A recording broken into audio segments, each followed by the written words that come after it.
Donc, bonjour tout le monde, c'est Rick Lacoche, je suis interne en chirurgie vasculaire à l'hôpital Paris-Saint-Joseph et aujourd'hui je vais vous présenter le journal club du service. Euh, L'étude que je vais présenter, elle s'appelle Revision of Below Knee Amputation System to a Higher Level in Patients with Peripheral Vascular Disease. C'est une étude du Journal Vascular of Surgery d'octobre 2025, réalisée par une équipe anglaise dans un centre à Manchester, dans un centre de chirurgie vasculaire de Manchester qui s'appelle Manchester Royal Infirmary. Le but de cette étude, c'est d'évaluer des facteurs cliniques et anatomiques qui sont associés avec un échec d'amputation en dessous du genou et qui ont du coup nécessité une révision chirurgicale à un plus haut niveau de leur amputation. Donc, pour mettre un petit peu de contexte, les amputations sont un traitement vraiment fréquent des artériopathies périphériques en impasse thérapeutique, donc dans la possibilité de revascularisation. L'amputation transtibiale par rapport à des amputations de plus haut niveau euh, ont une morbidité et une mortalité qui sont plus basses, avec une meilleure mobilité grâce à la préservation du genou. Cependant, il y a deux fois plus de risques de reprise à un plus haut niveau, avec les risques périopératoires qui lui sont associés. Donc, dans ce contexte, il y a vraiment une nécessité de rechercher des facteurs de risque cliniques et anatomiques qui pourraient prédire un échec d'amputation transtibiale avec pour objectif, sans mauvais jeu de mots, de pouvoir trancher sur le niveau de l'amputation effectuée en amont. Pour ce qui est du design de l'étude, c'est une étude du coup de cohorte qui est rétrospective. Les patients ont été inclus entre avril 2014 et octobre 2021. C'est une étude qui est monocentrique, donc uniquement dans le centre de Manchester, et ont été inclus toutes les amputations transtibiales qui sont dues à une artériopathie. Ont été exclues toutes les autres amputations dans d'autres indications, que ce soit pour brûlure, traumatisme ou dans un contexte plutôt carcinologique. Ça représente en tout, du coup, 212 patients pour cette étude et ont été récoltées des informations sur la démographie, des informations cliniques, le type de revascularisation effectuée en préopératoire, la biologie sanguine préopératoire, la perméabilité des artères après revascularisation, avant l'amputation, qui est utilisée en trois catégories, donc soit une artère occluse, soit artériopathe, avec des critères radiologiques au scanner avec une sténose de plus de 50%, ou au Doppler à vitesse systolique supérieure à 180 mètres par seconde, ou des artères qui sont perméables. Et il y a également des détails à propos de la reprise qui ont été euh, répétés. Donc pour ce qui est des résultats, comme je disais, ça représente du coup 212 patients dans cette étude. Il y a eu 48 reprises chirurgicales des amputations transsexuelles. C'est énorme. Ça représenterait du coup environ un quart des patients. L'étude justifie bien sur le fait qu'il faut bien trouver des facteurs de risque pour éviter les reprises chirurgicales qui peuvent être évitées. Majoritairement, du coup, ils ont été repris en transfémoral. Il y a un patient qui a été désarticulé au niveau du genou et les autres qui ont été repris avec une recoupe en dessous du genou au niveau transtibial, simplement plus haute. Et la majorité, c'était pour échec de cicatrisation. Il y avait également pour infection ou un mix entre échec de cicatrisation et infection. Pour ce qui est des résultats, pour ce qui est des caractéristiques démographiques des patients, ils n'ont pas montré de différence significative entre les deux groupes, que ce soit sur le sexe, sur le statut tabagique ou sur les comorbidités. Bien noter qu'il n'y a pas eu de lien qui a été retrouvé entre tabac et diabète, j'en reviendrai plus tard. Voilà. Pour ce qui est des indications initiales de l'amputation transtibiale, ils n'ont pas montré de différence significative non plus entre les deux groupes pour si c'est dû à une ischémie aiguë, une ischémie chronique. La seule différence significative qui a été montrée, c'est sur les infections qui sont incontrôlées, avec des patients qui ont tendance à mieux cicatriser leurs moignons et donc avoir moins de reprises chirurgicales, ce qui est probablement dû à une meilleure vascularisation déjà chez ces patients ou à une amputation à un niveau déjà supérieur pour conserver du tissu sain et une bonne cicatrisation. Voilà. Pour ce qui est de la revascularisation pré-amputation, que ça soit par chirurgie de pontage ou en endovasculaire, il n'y a pas de différence significative. Les patients n'ont pas eu plus tendance à être repris chirurgicalement par la suite entre les deux groupes. Pour ce qui est par contre de leur statut artériel, les auteurs ils ont montré qu'il y avait plutôt eu leurs résultats suggèrent plutôt l'importance de deux artères dans la réussite de l'amputation transtibiale, les artères iliaques communes et fémorales profondes, avec du coup dans le groupe qui a cicatrisé son moignon plutôt des patients qui ont plus tendance à avoir des artères fémorales profondes et ilia commune perméables, donc une différence significative à ce niveau-là.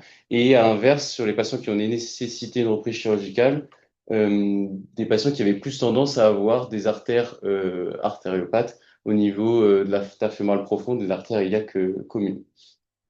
Ce n'est pas vrai pour les occlusions. Il n'y a pas de différence significative au niveau des occlusions artérielles entre les deux groupes, sauf pour l'artère fémorale superficielle qui, paradoxalement, apparaît être un facteur protecteur de reprise chirurgicale dans l'amputation transtibiale, car il y a plus de patients occlus qui ont une artère fémorale superficielle, pardon, occluse dans le groupe qui a cicatrisé sous moyen.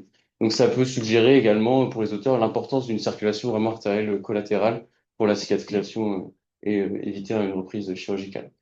Les auteurs ont également mesuré le nombre d'artères perméables chez leurs patients. Comme on pouvait s'y attendre, plus dans les patients euh, qui ont cicatrisé au niveau de l'amputation transtibiale, ils ont eu plus tendance à avoir un nombre d'artères perméables important, tandis que chez les patients qui ont nécessité une révision chirurgicale, ils ont eu plus tendance à avoir moins d'artères perméables.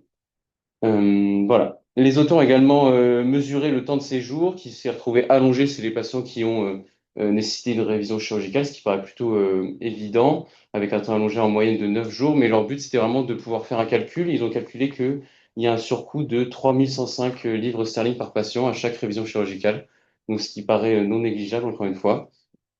Et pour ce qui est de la prise de sang, ils n'ont pas montré de différence significative, que ce soit sur l'hémoglobine ou sur l'albumine qu'ils ont mesuré principalement. Pour ce qui est du coup de la discussion un peu de leurs résultats, donc les auteurs euh, mettent en lien leurs résultats avec plusieurs études. Donc pour ce qui est du lien entre tabac et diabète et reprise chirurgicale, ils citent que c'est plutôt mal établi. Il y aurait un lien au niveau des amputations transmétatarsiennes avec plus de reprises chirurgicales chez les diabétiques et les tabagiques. Par contre, il n'y aurait pas de lien montré pour les amputations de plus haut niveau, donc transtibiales ou transfémorales, donc ce qui va plutôt dans le sens des résultats de cette étude. Pour ce qui est d'autres facteurs de risque associés aux reprises d'amputation sous le genou, il y a d'autres études qui ont montré d'autres facteurs de risque qui n'ont pas été retrouvés dans cette étude, donc un sexe ratio en défaveur des femmes, une douleur résiduelle, des antécédents de chirurgie cardiaque, une préalbumine basse, des troubles cognitifs, d'autres lésions artérielles comme une occlusion fémorale et poplitée, une absence de flux au niveau tibial. Euh, voilà, cette étude a également à noter un peu en annexe qu'il n'y avait pas de différence au niveau de la mortalité entre les patients qui ont été repris ou non. J'y reviendrai tout à l'heure. Et donc ça a été ça montre plutôt qu'il y a des divergences entre plusieurs études sur les facteurs de risque. Ici, il y a des facteurs de risque qui n'ont pas été retrouvés dans cette étude. Et enfin, il y a par contre une chose dans laquelle ils sont plutôt d'accord avec les autres études, c'est que une artère profonde perméable serait plutôt un facteur de risque, un facteur pronostic majeur dans la réussite d'une amputation transtibiale. Ici, plusieurs études qui vont plutôt dans ce sens-là. Pour ce qui est plutôt des limites de l'étude, donc c'est clairement son design, hein, ça reste une cohorte rétrospective, il y a peu de patients inclus, elle est monocentrique, donc c'est plutôt un faible niveau de preuve scientifique, niveau 4, grade C sur le HAS. Donc c'est difficile de faire mieux parce qu'il y a des limitations éthiques, on ne peut pas faire d'études randomisées ou autres, mais c'est toujours possible de faire une étude plus large, une cohorte plus prospective et multicentrique pour regagner un peu en robustesse méthodologique et pouvoir avoir un niveau de preuve plus important. C'est également aussi possible, comme il y a pas mal d'études qui montrent des avis divergents sur plusieurs facteurs de risque, de pourquoi pas faire une méta-analyse un peu de tout ça pour démêler un peu le vrai du faux dans toute la littérature. Donc, pour conclure, ce qu'on peut dire surtout, c'est que c'est une étude qui est plutôt de faible niveau de preuve, mais qui enrichit la littérature sur le sujet avec des données qui sont de bonne qualité et qui pourraient permettre de pouvoir être exploitées avec d'autres études. Ça montre principalement du coup la nécessité de poursuivre la recherche de facteurs de risque de reprise chirurgicale des amputations transtibiales, parce qu'on a vu qu'il y avait vraiment un fort taux de reprise, des coûts qui sont non négligeables pour l'hôpital. Et également, ce qui pourrait être intéressant, c'est de faire une étude sur les répercussions de la reprise sur les patients, parce que ça n'a pas été évalué par les auteurs, mais ça a été évalué dans l'étude avant où il montre qu'il n'y a pas de surmortalité, mais ça peut être intéressant de savoir quelles complications sont vraiment plus importante chez ces patients? Est-ce qu'il y a une meilleure qualité de vie? Est-ce qu'il y a un appareillage qui est toujours possible ou non? Donc voilà, quelque chose qui serait plutôt pas mal à évaluer, savoir un peu ce qu'on évite vraiment en évitant la reprise chirurgicale. Et enfin, ça suggère, ce qu'il faut plutôt retenir, c'est que celui-là, en accord avec d'autres études, l'importance d'une artère fémorale profonde perméable pour réduire le risque de reprise. Les auteurs vont même, dans leur conclusion, à potentiellement recommander une angioplastie de l'artère fémorale profonde en cas d'artère pathologique. Donc peut-être qu'ils vont peut-être un petit peu vite en besogne dans la mesure où leur étude reste quand même de faible niveau de preuve. Voilà, ça nécessite vraiment de poursuivre la recherche avec d'autres études et de faire une étude qui est vraiment axé sur l'angioplastie de l'artère fémorale profonde avant l'amputation transtibiale pour pouvoir possiblement le recommander, quoi. Donc voilà, merci à tous. Ouais, c'est toujours intéressant. C'est un sujet qui n'est pas abordé tant que ça, les amputations, parce que c'est souvent vécu par les équipes chirurgicales comme étant un échec. Donc, les gens en parlent peu, mais c'est très intéressant parce que ça fait partie du quotidien des équipes chirurgicales. Des remarques, commentaires. Il n'y a pas d'évaluation de la TCPE2 nulle part. Ils en parlent, eux, ils l'ont pas fait, ils en parlent, ils disent que dans la discussion, que s'il y a des études qui ont montré que ça pouvait être utile, mais que pour eux, l'évaluation clinique reste supérieure. Voilà. Ça pourrait être intéressant au départ, au niveau d'amputation. Mm. De dire il faut reprendre le moyen, d'emblée faire une cuisse si tu vois que la TCPE2 Ouais. n'est pas besoin de vendre. Bon, ça, C'est ce qu'ils discutent eux, dans la discussion. Parce que moi, je pense, nous, à Lyon, on fait, si c'est CP2 plus que 30, on peut Ouais. tenter un transtibial. Si c'était moins de 30, on même pas, on même pas tenter le transtibial, même s'il est jeune, et on fait un transfémoral direct. Même, C'était fait systématiquement? systématiquement, TCP2 pour chaque malade en stade 4. On fait un TCP2 à l'entrée et on essaie pour améliorer, pour voir les pronostics de l'amputation. Et si c'était moins de 30, on discute même pas la transition. Bah, eux, ils en parlent vraiment dans la discussion en disant que ça se fait, mais ils disent que pour eux, il y aurait l'évaluation clinique reste supérieure et qu'il n'y a pas de. On ne s'intéresse pas vraiment à ça. Ça fait une certaine sensibilité à partir du moment où il y a un sepsis, parfois ça peut augmenter le. Ouais, l'hyperémie. Les chiffres de reprise là, de 25%, c'est des chiffres qui sont admis un petit peu ou c'est. Alors, eux, ils disent que, a priori, dans d'autres études, ils retrouvent à peu près les mêmes taux, qui sont entre 20, 18 et 25, quelque chose comme ça. Après, ils citent qu'une seule autre étude, deux autres études. Donc, c'est pas quelque chose qui est admis. Il n'y a pas de grosses cohortes qui ont été faites, enfin, qui citent en tout cas. Je pense que c'est mauvais chiffre de personnes qui ont fait qu'on prend 25 malades de 25 personnes de Il y a nos. probablement un biais, oui, comme ça aussi. Parce que si on reprend 25 personnes de nos transtibiales, n'est pas très bien. Ah, ça veut dire Non, mais s'il y a une partie infectieuse que tu ne contrôles pas, tu vois, c'est pas que du mauvais choix de niveau d'amputation. Non seulement, puis on voit que ça augmente quand même que de nos jours l'hospitalisation. Hein. Mais C'est vrai qu'on moi, c'est en rapport avec eux pour avec l'IPAN. mais c'est intéressant parce que c'est ce qu'ils disent aussi sur les autres études. Il y aura un système d'aval Ouais. performant. Performant. C'est la décision de sortie. Parce que je pense que c'est les décisions de sortie ici. On a dit aujourd'hui, c'est les décisions de sortie. Donc, c'est pour ça qu'elles sont comptées le jour d'hospitalisation. Parce que C'est après la précis. SSR pour un trajectoire, je pense. C'est précis de devenir les patients? Non, ils ne précisent pas ça en Angleterre. Ils ne précisent pas le devient des patients, ils ne précisent pas les conséquences de leur prise chez leurs patients, à part le temps de séjour qui est allongé. Et je sais pas si c'est plus radicaux, non?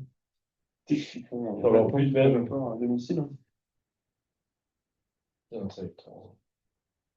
c'est 3100 € pour 9 jours de plus. 3105 livres. livre. Livres, Oui, on fait ça, ça veut dire 4000, quoi. Non.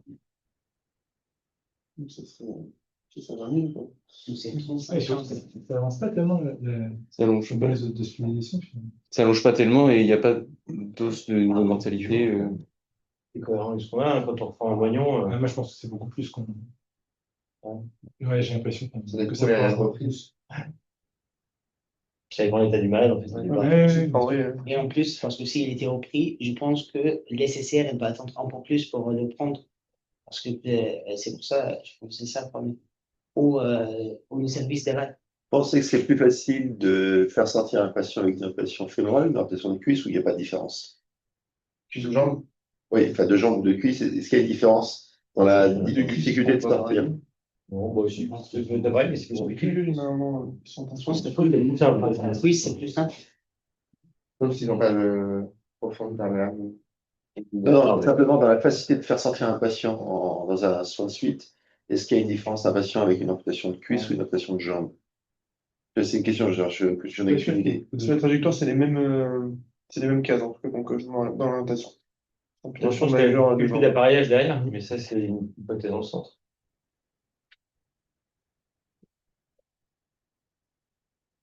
En tout cas, il faudrait qu'il montre au médecin vasculaire que l'AFS tendosée, c'est normal quand on a une amputation de jambe.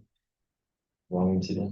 Parce que les médecins vasculaires sont persuadés que pour faire cicatriser les moyens de jambe, il faut recanaliser le fémur superficiel qui débouche sur un gros nœud. Bon, Est-ce que c'est le même raisonnement avec l'amputation transfémorale et l'iliaque externe, du coup? L'iliaque interne, pardon. bon, les Tout calcaires, à il faut fait, une quand même. nuance de la profonde, non? Le chien vasculaire, il y a quelqu'un pas de souci. Donc, ça. Bon, c'est quand même, l'information, je trouve, c'est l'infection, facteur, et la profondeur. On a eu un problème, on en a parlé hier soir, hein, on la rend sur le cas. Et c'est les deux facteurs sur lesquels il faut être vigilant aussi. Là, il ne parle pas ici des axes de jambes, si? Non. Non. Après, on a rarement quand même besoin des recours de moyens transférents. C'est rare d'aller à des articulations. C'est la mort, plutôt avant. Oui, soit ça, mais moi j'en ai vu une, tu vois. Je suis pas non plus sûr, mais Les échecs de sécurisation fémorale, ça va. C'est vraiment vide. Ok, bah, très intéressant. Merci.